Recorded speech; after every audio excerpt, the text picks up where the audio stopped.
What's up, Matt? Yo, yo, yo. You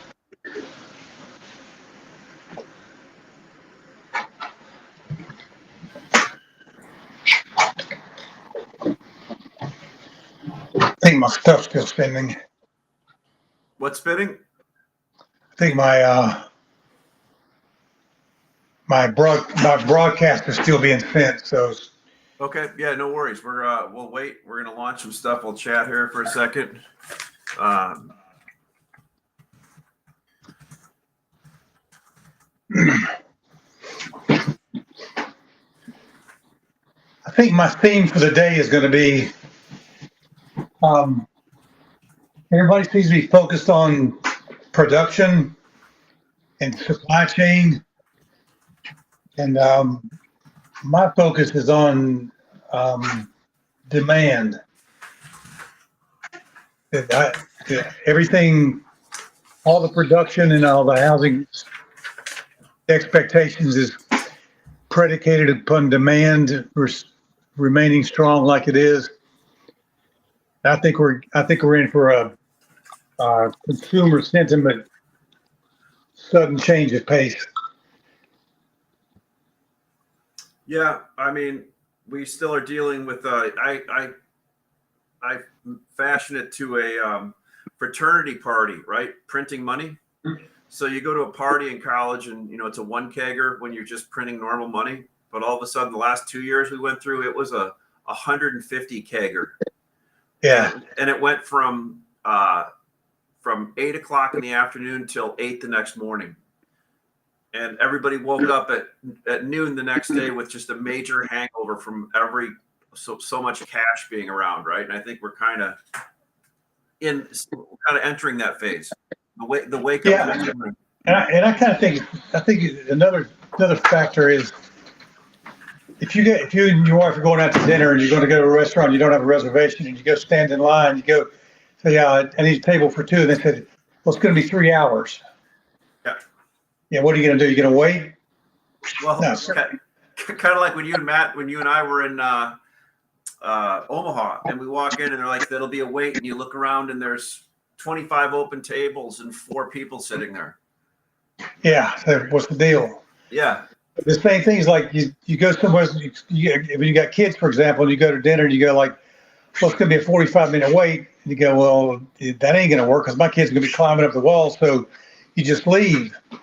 So I think the same thing's going to happen with housing. When you start telling people you got a 50-week wait for windows and a 30-week wait for doors, they're going to say, well, screw it. I'll just wait. yeah. Wait till it catches up. It's also the we'll get into this too. It's also the amount of people who's buying houses. Everybody thinks it. I think you and I had the conversation talking to people that I know saying, "Hey, do you think it's a good idea to buy a second or third home right now?" I was talking to Yeah, if you look at the average price of homes, it's clearly mover uppers and second homers. It's not first time buyers. And I was telling the guy told me asked me the other day, said, "What about those 2 million immigrants?" I said, "Well, I don't see 2 million immigrants on the sidewalk with $250,000 in the bank, ready to buy a house. Going, no, just hook me up. I'm ready to go." But that's why I don't think there's just strong demand. I think it's more a desire, just because of circumstances and free money, COVID panic, all that kind of stuff. so let's kick it off. This is Lunch with Lumbermen with Matt Lehman, Lehman's Lumber Guide, and Ashley Buckled, MX Materials Exchange. We are the first, the best digital B2B exchange, matching buyers and sellers, creating a digital environment that was never available in the lumber building products industry, and shaking hands and kissing babies, all the good stuff. So we're loving it, Matt. I read your guide this morning, and I'd like to start out. We could get into talking about all the same things we've talked about, but you had a good point. Let's talk about a few things here, and then go into what you were talking about, demand. So I liked reading about the housing demand, opportunistic or desire. Right? You kind of went through 2 years ago. There was not as big of a desire to buy houses. We got a whole bunch of people wanting to move from urban areas farther out. And I will say the one thing I'm seeing now, my train is more full, and people actually want to come back to work, and there are offices still that people work out of, although they may want to sit around the house more and work from there. There's a lot more people coming back. And, Greg Riley said a couple of weeks ago, so COVID kind of kicked this off. What happens when COVID's over and people want to get outside of their house and don't feel as confined? That's a little bit I read about in Another Dimension. Does that make sense, Matt? Yeah, and from the very beginning, if you think about the whole reason for deck expansions and things, backyards expansions, dads were at home and they go, oh, great, I get to work from home for a while. Next thing you know, you got a 2-year-old and a 4-year-old wanting you to play chutes and ladders all day long, and your wife's telling you, can you watch the kids while she goes to get her nails done?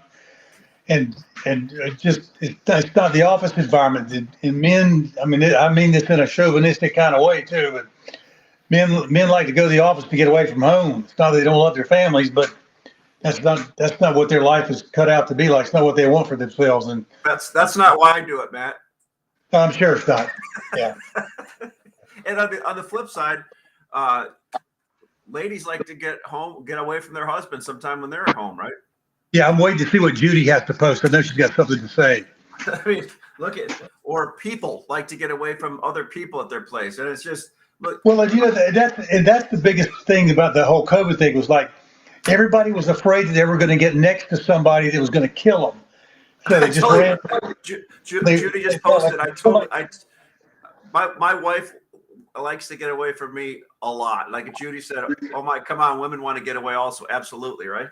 Absolutely. It's like nobody. I mean, I don't know a mother that's got 4-year-old or 2-year-old at home is thrilled to be there all day long. They're ready to get out and go get something. Just go to lunch or go shopping or tell their husband, let's swap jobs for a day or two. Let you stay home with the kids and let me go sit there and answer the phone and talk about stocks for a while. Well, but think about it. You're right. In Another Dimension, you wrap it up pretty well. World gets a whole bunch of. We printed more cash in the last 2 years than we've printed in a long time. It gets flooded into the market. I think housing was ready to tip anyway, and I think we did move some stuff. Repair and remodel blows out. Now we're kind of, like I said, reverting from the hangover. I don't know what the unknowns are, but the point is, I think somebody at the price of lumber and and now getting back to work, there may be a little bit less demand on that side. Does that make sense? Yeah. How many decks could you build? How many swing sets could you build or fences you could put up?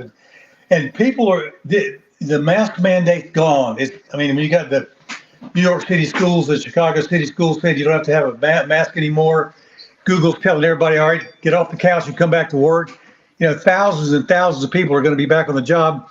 But people are realizing, I think, especially with what's going on in Ukraine and not whether it's a likelihood or possibility or whatever, but you got in the back of your mind, you got a man that, whatever his motivation is probably sitting there waiting to lean on the button that's going to blow up, annihilate the planet, and we're closer to annihilation and Armageddon than we've ever been before, and that's a fact. That's just a reality, and I think we're going to have a summer where people are going to want to spend more time with their families, we'll spend more time introspectively, and go like, I do not need to go out and sell my $800,000 house and buy a $1.7 million house just because I can, just because the interest rates let me do it or my payments fit. And I just think we're in for the overlooked obvious. I think we have right here is consumer sentiment is going to shift, and people are just going to stop being so gluttonous, selfishly trying to appease themselves to get whatever we want, and snap into reality. Go like, well, where I am is not so bad. Yeah. I'm thankful for what I have. And if you think about what made the market turn last year, think about what it was like. Look at the FTP graph. You see when the market peaked at about week number 20 last year. If you remember what week number 18 was like, it was just like this. You can't get enough lumber. There's not enough supply. Transportation's all screwed up. The cars are messed up. The trucks are messed up. The supply chain's all disrupted. I can't get enough to buy it. The builders are saying, whatever you do, don't leave run out of lumber. 3 weeks later, you couldn't find anybody who wanted to buy a stick of lumber. And the market fell $1,000 in like 5 weeks, whatever it was. And that was just a short-term consumer sentiment shift to go, that's enough. I'm just going to take a breather. And now we've got interest rates that are doubled. You got inflation at 7%. You got a war going on that's threatening the world. You got economic uncertainty. There's whole lot of different scenarios to make you say, just wait a damn minute. I'm just gonna, Wait, so government inflation says 7%. What's the real inflation rate, right? I just took my grandson to lunch. We had 2 cheeseburgers, 1 fry, and two chocolate milkshakes. $33. And I thought, you got to be kidding me! How you got the nerve to even tell me that's the number? Yeah, it's crazy. I want to talk a little bit about the market conditions. I read that twice because we had a good call with some people yesterday. Greg, Matt, and we were talking about and Russ was on Taylor. We talked about the global market condition, right? And I was reading in here. We were talking about getting more. Look at why are we having the same problem with supply chain? You put the Great Supply Chain Reset on here, right? That's what your quote was. So what we talked about, Greg talked about, why do these rail cars that always have this problem this time of the year consistently happen, and these quarter over quarter tens, hundreds of millions of dollar profit the railroads are making, why can't they remedy it? And what we've kind of drilled down to is, a labor issue, right? So it seems like it's hard to get people to move the cars, right? It's hard to get labor anywhere to move things. And that seems to be what say you on that in your market condition, Mark? There. Well, the first thing I want to say is I didn't write that. That was done by my new associate editor, Jerica Harris, who's my stepdaughter. Good job, Jerica. Right on. So she can't be on the call today because she's got a school function with her daughter, and she's going to read it. But I want to give Jerica kudos for passing herself off as me. So good for her. You did a good job on it. Thank you. I hope she'll see it. But a lot of the things going on with the rail car shortage is the streamlined, speedy method of doing business from, I forgot the guy's name that did all the railroad transformation kind of thing, but his whole plan and idea was to have longer, faster trains with fewer people, and that worked out fine for a while, but it doesn't work in the winter. But you get slower trains that are shorter in the winter, and that's typically in Canada, right at the border, but it's not all across the country. It's not everywhere. It's not in the South. And that problem always goes away around the end of March. It's a real legitimate problem until the weather gets nice and the trains get longer and the trains get faster. You don't need as many people. Trucks are going to be a little bit different.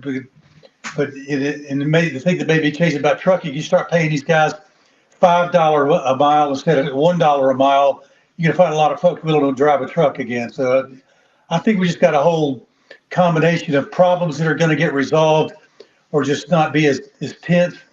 But the biggest thing I got to go back to is consumer sentiment. I just going to say, but I found myself, I drove away to the gas pump yesterday because my car uses like a premium gasoline, and it was $5.05. And I said, I ain't paying you $5 a gallon for gas. So I went down the road and paid $4.55 instead. So that's a big savings. But you just find yourself not doing things because of the price of, if I'm not going to eat out as much, I'm not going to drive as far, I'm going to be shopping for a little better gas prices. I'll be thinking twice about a $33 lunch for a hamburger. And that's just going to filter down. Everybody doesn't need another wheelbarrow or to get their nails done or hair done every 4 weeks instead of 6 weeks, or new clothes or new pair of shoes, or just all the stuff that's clogged up at the ports. We really don't need. It's just wants that are backed up. Another thing that works good, Matt, is a smaller garden hose in your neighbor's gas tank into yours. Have you siphoned it out, Seth? Yeah. It's a small price. Yeah, there may be a rise in garden hose sales because you got to go to the further neighbor's house to fill your tank up. No doubt about that. Let's shoot down to your 2x4 number 2 composite and talk about the market. So we all know how the market's been crazy in logistics and shipping. But I will tell you, since we've been talking, this thing ran a lot harder than I thought it would. Last 2 weeks, you were kind of saying that we may be tipping a little bit in the next few weeks here. Does that make sense? Yeah, and I think we've got the momentum of the market right now is clearly slowing, and the people that are talking the market up I talk about this talking positions all the time, but you can look at people say, well, I'm not seeing a whole bunch of lumber, well, but they're not seeing a bunch of lumber, but they are seeing more lumber. Brokers got a little more urgency cars, and cars are still shipping 2 weeks and 3 weeks. And I saw even see some 12-week late shipments, but there's all extenuating circumstances. But the biggest problem I think the market has right now with shipment is people for the last 2 months have allowed mills to sell them for 2 or 3 weeks shipment and saying they're going to be 2 or 3 weeks late, and with no guarantee that you can no recourse on price. You're begging for a situation where you're going to get shipped around, and I know that's going to happen. It is happening. You're going to see a bunch of contract trucks and cars. They're all of a sudden the market gets a little toppy. They're going to suddenly find cars and trucks. Your stuff's going to start shipping. You're going to get loaded up. The market's going to be overbought, just suddenly overbought, oversupplied. Consumers are going to be taking a breath. The builders are going to be trying to concentrate on completions rather than starts, and we're going to see, just like we did last year, we're going to see $1,000 collapse. So Glenn put something out. Glenn, I hope I get your name right. Glenn Daigle, Daigle. I said Canfor had offered a list yesterday. It was for March 28th shipment. Same list today for prompt ship. What does that tell you? Right? And, They're lying. And Judy said that it's a 1 week. That makes sense. It's 1 week earlier. So, but my point is, I guess, did the prices change? Are they open to negotiation now? If anybody knows that, let me know on that one to see. I saw one yesterday, a West Fraser list. It was the same list from Friday. It was $10 cheaper. Okay. All right, that's good information. So, anything else we should look at on the colors here, Matt? What say you going into the next week between? Well, I think if you look on you don't have this one, but the one from the forecast for the weekend shows that southern pine's due to peak this week. Spruce is due to peak next week, and then dry fir is going to be green and dry fir the couple of weeks after that. And it's a little bit inverted. Normally spruce peaks first because of the transit time, but pine's going to peak first this year, I believe, because the treaters are having a less robust year than they have because the home centers are taking on less wood, and I think the treaters are done for the season. They're not coming back to buy anymore, and pine's going to peak, and it's going to allow the truss plants to catch up. It's just we're going to see a cycle where pine goes first, then spruce, then dry fir. And that's going to be the reason that's going to happen is because spruce has no order file. They've been selling for a 3-week shipment, and for wood on the ground for the last 3 weeks. As soon as they can get cars or trucks, that stuff's going to start coming at you. So mills don't have an order file anywhere. It's a shipment file, not an order file. And just don't be surprised when it starts coming at you. It always does. The order files the shipment files get going quickly when all of a sudden the market peaks. Now, the one good thing is talking to some of the buyers in Texas and in Florida, the outtake has been pretty darn good too, right? So they're moving some stuff.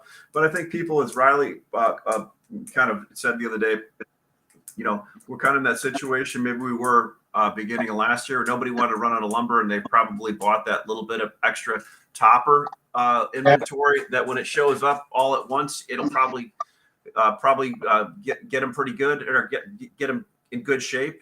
Well, it shows, as it shows up for the dealer who's got double bought, it's also showing up on the job site they've got the sticks on the jobs to get their framing done. So they're going to be nailing stuff up, not ordering more. So it's the cycle. It just hits all at the same time when everybody gets overloaded, and it doesn't mean that business is bad. I keep saying that over and over. It's just the cycle of being caught up and getting flush and giving the market a chance to breathe. And the mills aren't going to take a breather from production.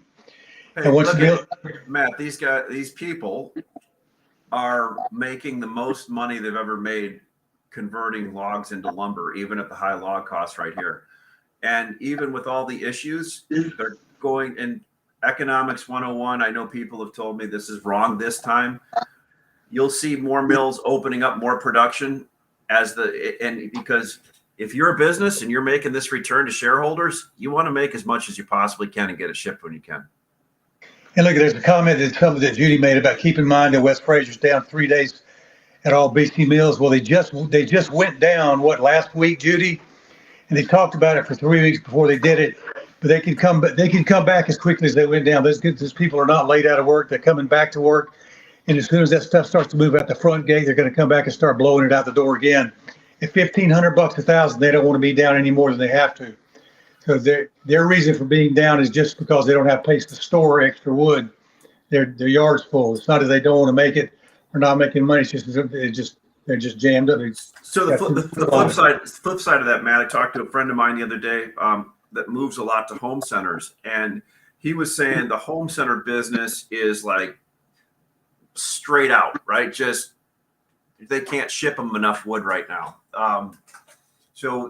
That and some good feedback of how much business the home centers picked up over the last 2 years. The reason being is a lot of these home centers, they picked up a lot of the pro builders because they didn't follow the market up as fast as some of the other yards that track the center, right? So they're blowing and going right now. So they're moving stuff out.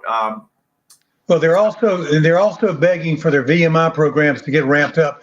They want the mills to put more wood on in the warehouses, their reloads, to have it available. They're assuming also that there's not going to be any change in retail or consumer sentiment. They think it's going to just keep blowing and going. And what they're asking the mills to do is take some more risk, put some more lumber out here, the monkey's on you.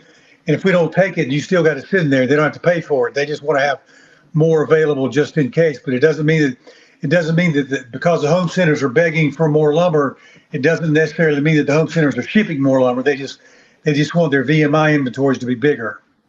Yeah, for sure. So, I mean, I think the summary from the last few weeks is everybody's trying to get what they bought already, get it shipped to them.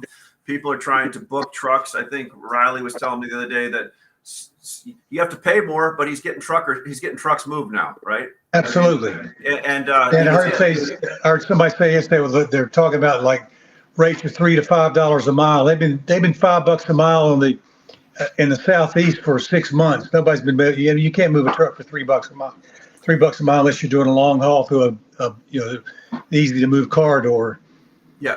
Yeah, no doubt about that. So look, it was a good show today. We got up in 20 minutes. Anything that you want to wrap it up with, Matt? Yeah, run from futures.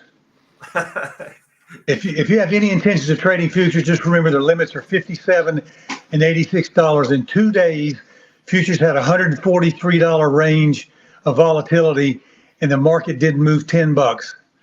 So it's like the CME is trying to.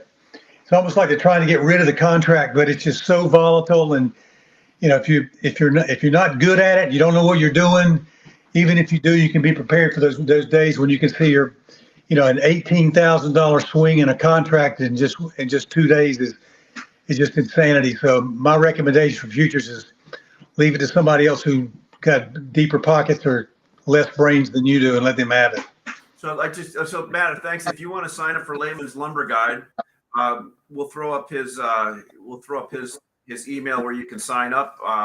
Great report. Matt sends it out a few times a week. Plus, he's got a bunch of good groups of users that he does focus groups. I guess I could say, Matt, in a way, or your insider groups that you talk about a lot of stuff. And we're getting ready to start something new called the Inner Circle. And what I realized is the classes that I did last year, I call them the Lumber PhD classes. What I did was armed everybody with enough information to go out and be dangerous, but didn't really spend enough time on the execution and going through the market cycles. So we're going to take a class for an entire year and expose everybody to the entire cycles and have the several fundamental concepts that we use to analyze the market and see how it impacts the market on different cycles and different waves. And that's going to be a year-long thing. It's going to be available only to members, and we're going to take about 30 people in the group is all. So if you guys are interested, I'd encourage you to sign up for the free 2-month trial so you get an opportunity to participate in that. And if you like what Matt and I do, the way you can support us is one, sign up for Matt Layman's Guide, but secondly, you can sign up for Materials Exchange, mxlumber.com. The way that we survive as a company is users using us. We just added a large mill that we will be putting on next week. So anybody that wants to get closer to the supply side, get on and mxlumber.com. There's no cost to be on. We're going to roll out with our Southern Yellow Pine Mill Appreciation Deal that I'm putting together right now to get the Southern Yellow Pine producers on. We think it's a good opportunity. Instead of people coming to mills telling them what they got to give them in order to do business with them, we think mills should have an opportunity to get some on the other side to have a value to go sell to people, if that makes sense. So Ash, what species is that group meal you're bringing on next week going to be? What are they going to offer? it's going to be U.S. species, and it's going to be a bunch of them, right? So it'll be rail car and truckload. So anybody that's not on the platform and wants to get on, please get on. mxlumber.com. Register, sign up, and we'll get you in our queue to get going and get signed up and going. You're growing. Good job. Yes, that's the whole point of a startup, grow or die, right? And That's it. I think Yeah, we're doing a great job. We had our best quarter. Revenue looks good. Everything is up and to the right. I'll go like this if it's reversed on some people's screens, but it's going the right direction. That's good. All right, everybody, thank you, Matt, and thanks for all the support that you've done for us. A lot of your users get on after every one of these calls, and hopefully we're doing a good job for them also. I think you are. Yeah, I would hear about it if you weren't, so that's good. Appreciate it. All right, everybody have a good day. We'll look forward. Thank you all for coming. Thank you.